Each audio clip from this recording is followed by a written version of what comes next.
In the midst of the escalation in Syria and en route to the G20 summit in St. Petersburg, Russia, President Obama is making a stop in Stockholm, Sweden. Many are asking why? Why Sweden? To understand that, it's important to have an appreciation for really how Sweden has changed and how that makes the agenda quite important for the President's agenda today. Most Americans still think of Sweden in the terms of the past, a neutral Sweden, a socialist Sweden. They, in fact, have missed the quiet revolution that's taken place in the country, both in terms of economic and security policy. First, on the economic front, Swedish leaders looked over the precipice during a banking crisis in 1992, and they responded to that economic crisis by implementing major structural reforms.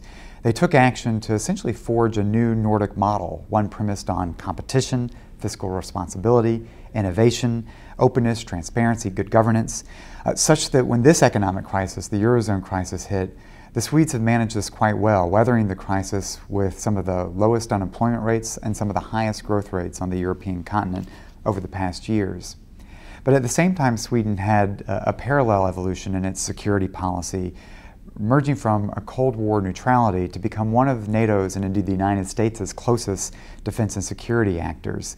We've seen this in action as Sweden has deployed fighter aircraft in the operation over the Libyan skies, but also as Sweden participated heavily with troops in Afghanistan, NATO operations both in Afghanistan and the Balkans.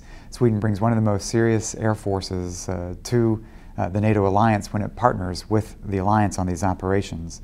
So in fact, President Obama is visiting what in many respects is a new Sweden, a Sweden that's now a significant player along with its Nordic neighbors on issues of global concern.